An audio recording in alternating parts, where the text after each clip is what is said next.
Welcome to Wildcat Science with Mrs. Halgo. This is Chemistry, Chapter 9.3, Part 2. Today we are going to be working on solubility and dissociation and dissolving. So as you can see, I have some water and then I have table salt. And when I shake the table salt, you can see that the salt dissolved, but more than that, it disassociated. So our little chloride ions, which are green, have separated from our little sodium ions, which are pink. So it both dissolved and disassociated. Question I have is, what will happen when I add more salt?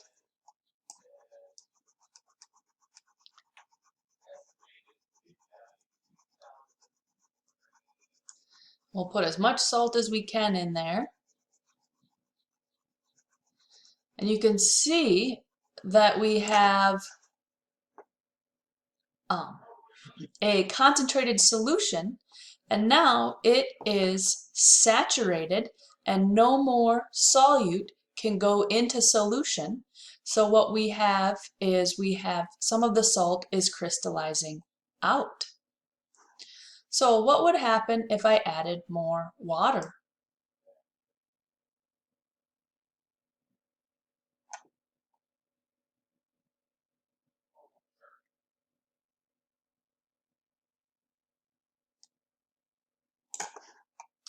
It looks like it's still soluble. So let's make it so that it looks like it's still saturated.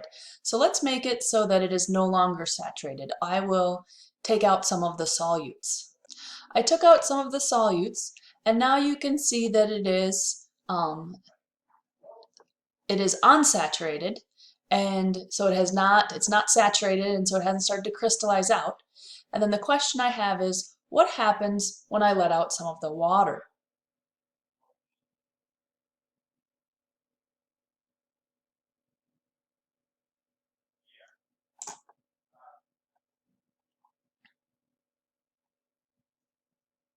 It looks like we can't just take out water, we have to take out salt and water. But we know if we got rid of some of the water, then the concentration of the solution would go up, and at some point it would be no longer unsaturated, it would become saturated, and some of the salt crystals would crystallize. So a couple other things about properties that we just learned. We know that this salt water, compared to pure water, would have a higher boiling point and a lower freezing point. And we know that this is going to be more dense than just pure water. And what else do we know? We know that if we increase the concentration, a chemical reaction would happen faster.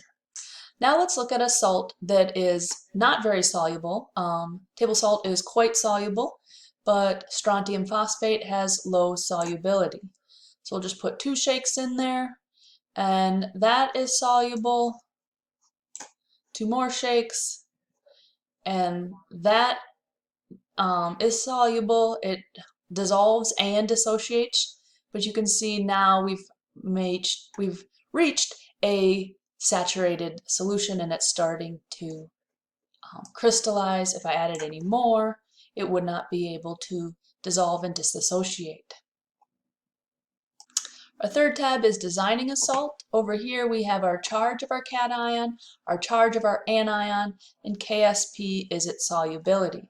So we're going to start with 1 times 10 to the negative 12th as our Ksp, and we'll put in maybe 100.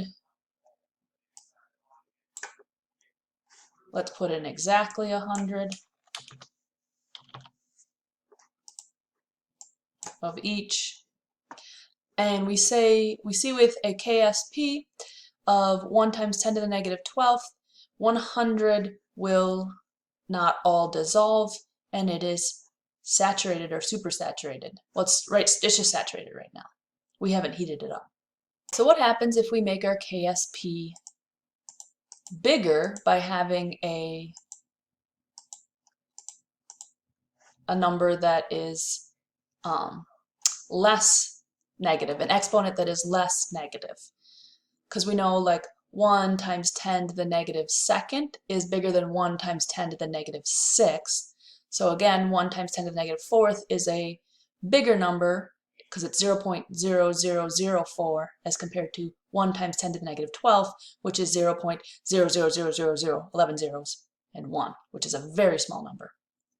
We can see that a bigger KSP has made it more soluble. It all will dissolve. Now we're going to look at our sugar and salt solutions.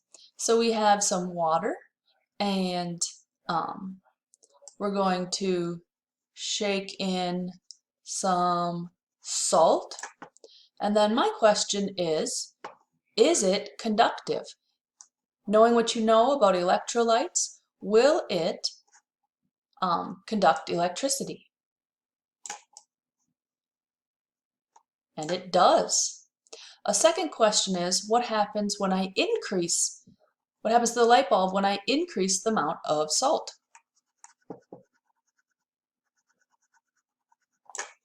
If you said that it would conduct electricity better and the light bulb would be brighter, you were correct. Now we're going to change our solution to sugar. Put in a bunch of sugar. That didn't go up very high.